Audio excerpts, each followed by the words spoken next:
Salut Ossine, Salut Urban Street. peux-tu te présenter en quelques mots? Alors moi c'est Ossine, je viens de Sarcelles, j'ai 32 ans et je suis passionné de plein de choses, surtout le montage de projets. Donc dans la vie, je suis coach en création d'entreprise et dans ma vie perso, dans mes activités, je suis avec d'autres personnes, je suis membre fondateur de deux autres assos, Propice et Bibliothèse. Donc on monte des projets humanitaires ou d'un autre côté plus culturels, etc. Donc voilà. Quel a été ton parcours étant plus jeune au niveau des études? Alors moi, j'ai un cursus normal, j'ai tout fait mes études à Sarcelles, le lycée, jusqu'au lycée, j'ai eu mon bac, mon mention STT, avec une mention en commerce, et je suis parti à la fac parce que j'ai eu par surprise mon bac, je savais vraiment pas que j'allais l'avoir, donc je savais pas quoi faire. Au dernier moment, j'ai décidé d'aller à la fac et j'y suis allé, j'y suis resté pour 3 ans et j'ai fait de l'économie de gestion, rien à voir avec ce que je vais dans ma vie perso, mais plus dans ma vie pro, puisque je suis dans la création d'entreprise, on utilise beaucoup tout ce que j'ai appris à la fac, quoi. Nous te recevons dans le cadre de l'initiative que tu as lancée il y a quelques mois à Bibliothèse. Tout d'abord, une explication sur l'étymologie de ce mot. Alors c'est tout simple, hein. J'ai pas cherché bien loin, bibliothèse, donc ça, le préfixe c'est bibliothèque et puis il y a thèse derrière. C'est le fait d'amener la culture il y a la culture littéraire dans les quartiers. Plutôt que de faire l'inverse, souvent on voit que les bibliothèques et les médiathèques, ils essayent d'attirer les jeunes en apportant les cafés dans, euh, dans les, euh, dans les, dans les structures littéraires. Alors que nous, on fait l'inverse, on apporte les structures littéraires où il y a les jeunes, où il y a les familles, où il y a des parents au milieu du quartier. Et voilà, le but aussi, c'est de faire découvrir un livre, un auteur, un témoignage, de partager, de poser ses questions et de ne pas rester comme d'habitude, on voit des débats à la télé, on ne peut pas répondre, ça frustre un petit peu les habitants et nous, notre but aussi, c'est de déclencher un petit peu la parole, de les aider à se construire un discours et puis voilà, de mieux se défendre par rapport aux aléas de la vie, de donner leur avis aussi, même sur des choses qui ne les intéressent pas ou qui ne les concernent pas. Voilà. Est-ce que tu peux nous décrire en quoi consiste une conférence à Bibliothèse? Alors, en termes de conférence, il est gros parce que nous, on se prend pas au sérieux, on est très terrain, très humain, très proche des gens. Donc, bibliothèque, c'est tout simple, c'est un sous-sol de café, une scène et un public de 70, 80, voire 90 personnes. Très simple, très proche de l'auteur. Il y a pas une barrière entre l'auteur, entre l'organisation et les gens qui viennent. Il y a vraiment une proximité entre tout le monde. Ça débute par un témoignage. Donc, l'auteur, il vient pour témoigner de son livre, de son parcours, ce qui l'a poussé à écrire, mais aussi le thème de son livre. Parce que souvent, il y a un lien avec les personnes qui sont présentes dans le public. Et puis, en deuxième partie, les personnes du public posent leurs questions. Quand on a le temps, en fin d'événement, on lance un débat, qui souvent se lance débat tout seul par le public. On n'a pas vraiment besoin de chercher des thématiques ou ceci, cela. Les gens déclenchent eux-mêmes le débat déjà entre eux, et puis avec la scène, donc nous les organisateurs et l'auteur, et ça crée une réelle interactivité. Je pense que c'est ce qui manque vraiment dans les conférences, et c'est ce qui leur plaît. Et en toute fin de partie, il y a un petit buffet gratuit qui est offert par tout le monde, un partage avec l'auteur plus proche, plus personnel, la vente de ses livres s'il y en a, et puis la dédicace, etc. Voilà. Avec Bibliothèse, avais-tu envie de démocratiser la littérature à une certaine partie de la population? Alors, si ça arrive, on aimerait bien. Le but, oui, bien sûr, c'est qu'on mette un premier pied dans les livres. Ceux qui ne sont pas intéressés parce que ils pensent que ça ne concerne pas, au moins là, on leur prouve, c'est comme un teaser, on leur apporte l'auteur devant eux, ça leur permet d'avoir un avant-goût du livre et ils se disent, ah ben tiens, pourquoi pas. Ceux qui lisent beaucoup, ils savent qu'on est toujours entraîné par les premières pages ou on délaisse le livre dès la première page. On ne juge pas un livre à sa couverture, on dit souvent, mais après ses premières pages, ce serait faux de dire le contraire. Donc, une fois que la personne elle vient à l'événement bibliothèque, bien sûr, ça la sensibilise pas à la littérature en général, mais en tout cas au livre de la personne. À partir de là, c'est à elle-même de décider est-ce qu'elle a aimé ou est-ce qu'elle a trouvé ça difficile de terminer ce livre-là. Et si à la fin, c'est comme si je te donne du coca pour la première fois et que tu n'aimes pas ça, tu n'en boiras pas derrière. Mais si tu as aimé, ça ne te dérangera pas d'aller en acheter au magasin et d'en boire encore. Donc je pense ils en chercheront encore. Ben, si ça peut déclencher ça, on est content. Mais c'est pas le seul objectif de bibliothèque. Est-ce que lors des deux conférences que vous avez déjà effectuées avec Bibliothèse, est-ce que tu as déjà vu de futurs potentiels, ceux qui sont lancés peut-être dans une nouvelle vocation de vouloir être auteur ou Alors on a reçu des messages de personnes qui ont écrit leurs livres, parce qu'il y a aussi ce côté-là, il y a la sensibilisation d'un côté, mais il y a la mise en avant des auteurs des quartiers aussi. En rentrant dans la bibliothèque, c'était pas notre objectif premier, mais on se rend compte qu'il y a vraiment une difficulté pour ces gens-là de vendre des livres ou d'avoir ne serait-ce qu'un tremplin médiatique pour pouvoir faire leur promo, où ils sont très rarement invités, etc. Donc nous, on a reçu beaucoup de messages, on voit que ça a suscité de l'engouement de la part des auteurs, soit des quartiers ou soit dans les livres parlent des quartiers, donc on en reçoit beaucoup de livres gratuitement, on reçoit beaucoup de messages de la part de boîtes d'édition ou d'auteurs, enfin surtout d'auteurs, et puis de futurs auteurs, donc on a reçu des personnes qui nous disent moi j'aimerais bien écrire un livre ou je suis sur le point d'écrire un livre. Maintenant, Bibliothèse, je pense que c'est trop jeune pour dire que ça va déclencher quelque chose tout de suite.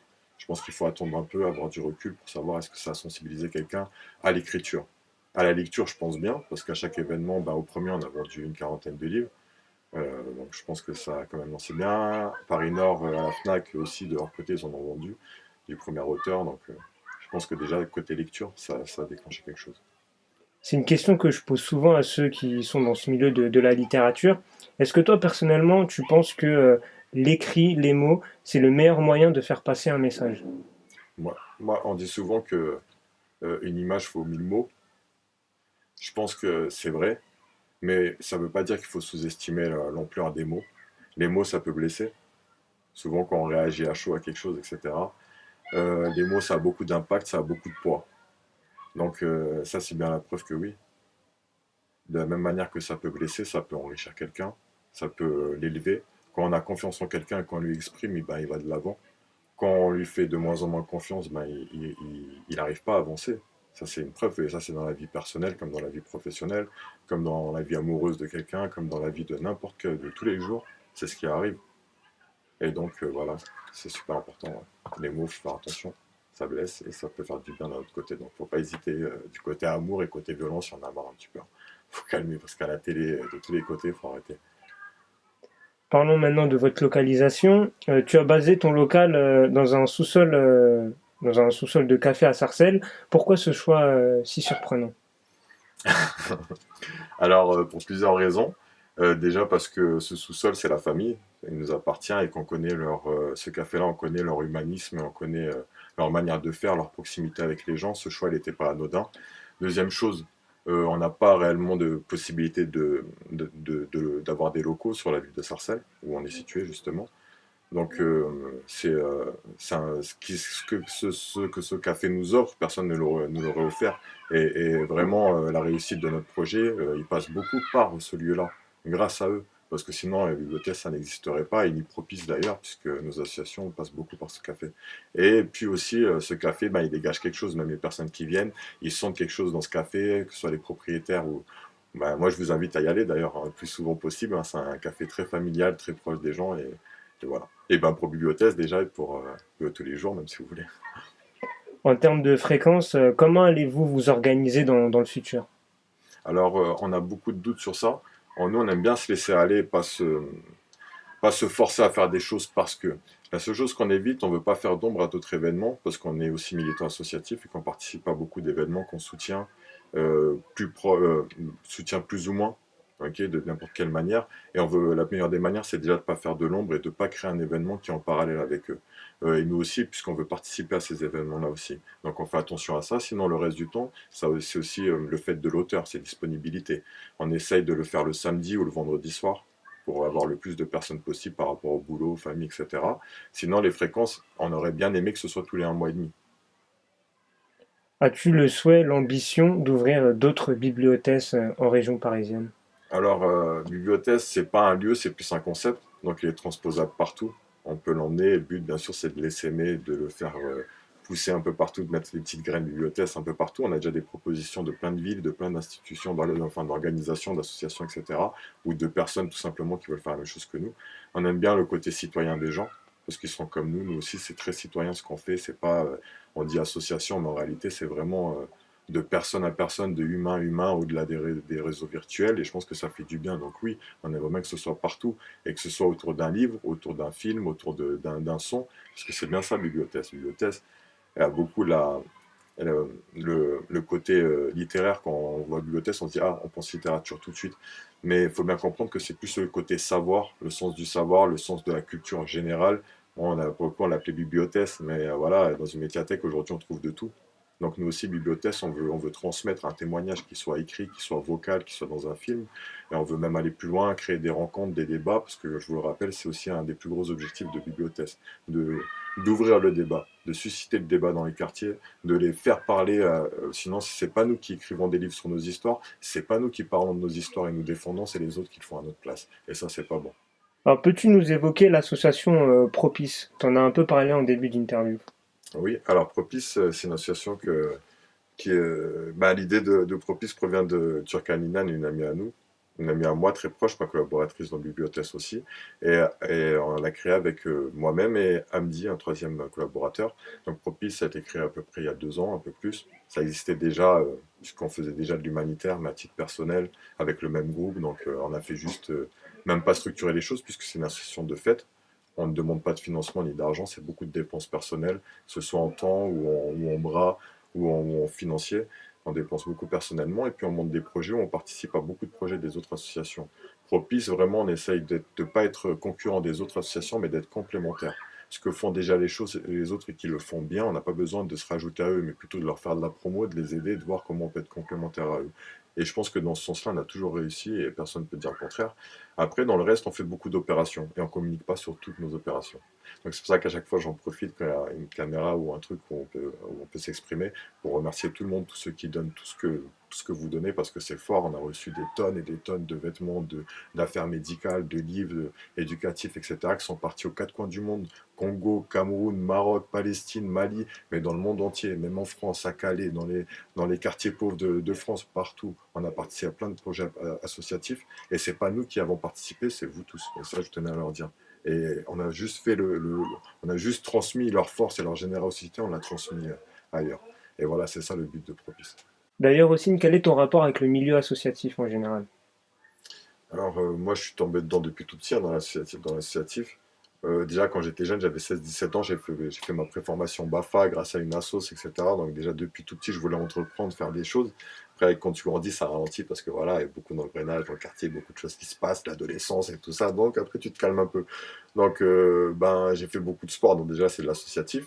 J'ai été animateur un petit peu. Ensuite, ma première association, c'était pour l'organisation d'événements. C'était pendant les émeutes de 2005, je me rappelle, 2004-2005, j'ai organisé des événements, des concerts, etc.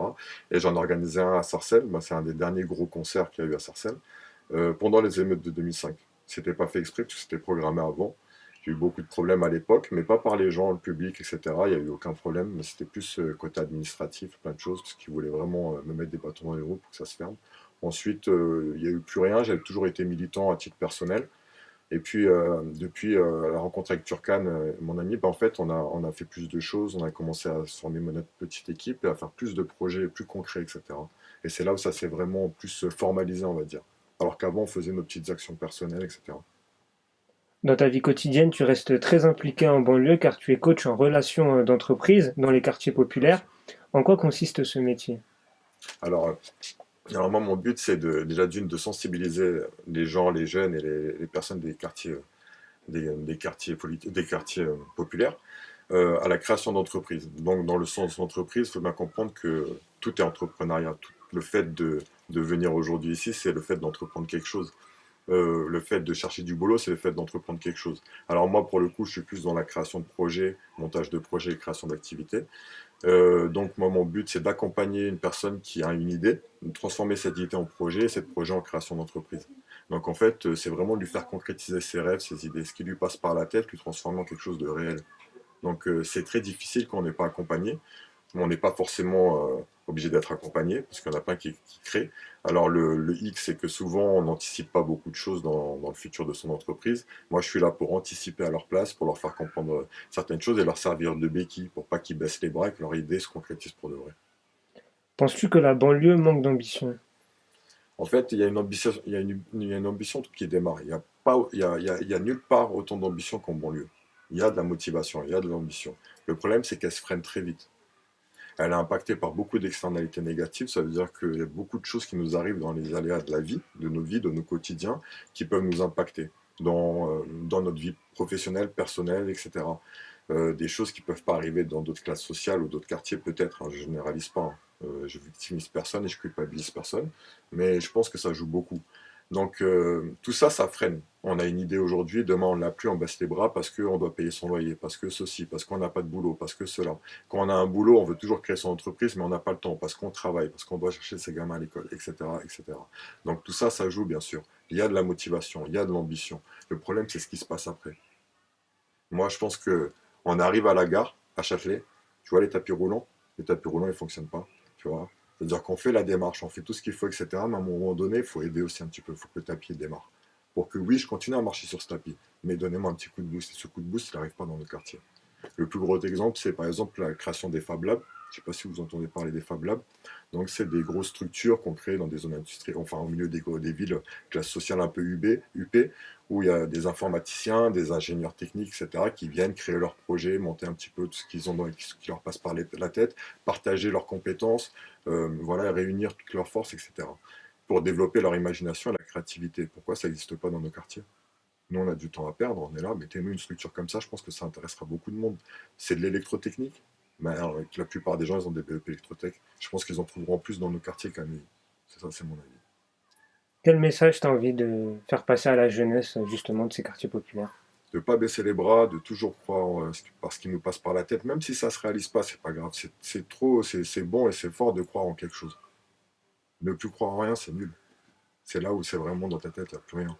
C'est super important.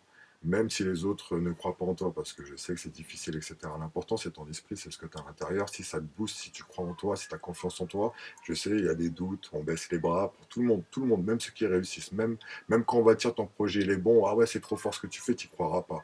Mais c'est pas grave, faut que tu te battes et faut que tu t'enrichisses l'esprit. Donc moi, je dis force à tout le monde. Tous ceux qui entreprennent et tous ceux qui ont des projets pour les autres et pour eux-mêmes. Pour finir cet entretien avec toi, Ossine, comment fait-on pour te suivre, notamment sur les réseaux sociaux? Alors, les pages, c'est Bibliothèse sur Facebook et Propice pour l'humanitaire. Tout ce qui est dons, participation à des projets humanitaires, etc. Ben, social aussi, pourquoi pas, Propice. Propeace.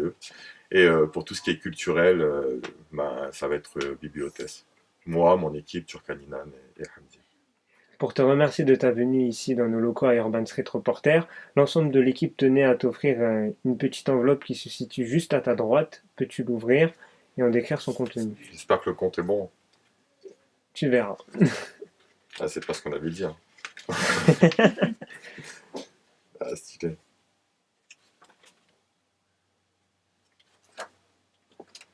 Je le montre. Voilà, donc le titre Main tendue, espoir retrouvé. On a choisi cette carte par rapport à tes actions, notamment Ça me dans plaît ton beaucoup action cette phrase, elle me professionnelle parle en tant beaucoup. que coach. Et la petite carte de visite. Pour ça, on va la garder. On va la donner beaucoup. T'inquiète, on va la partager aussi. Garde les deux. Impeccable. C'est Ça, je vais cadeau. l'afficher, t'inquiète pas. Merci beaucoup. Vraiment, ça me parle beaucoup cette phrase en plus. Alors un dernier mot pour ceux qui nous suivent sur Urban Street Reporter. Alors, ben, merci beaucoup à vous, déjà, Urban Street Reporter, de nous avoir invités avec l'équipe Bibliothèse Propice. Ce que vous faites, c'est super bien.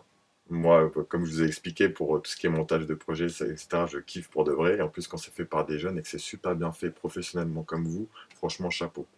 Il faudrait filmer l'envers du décor pour faire comprendre aux gens comment vous êtes pro et que vous méritez vraiment d'être boosté, de réussir. En tout cas, je vous le souhaite. Et Merci, merci à tous de suivre Urban Street. merci beaucoup aussi. Merci à vous.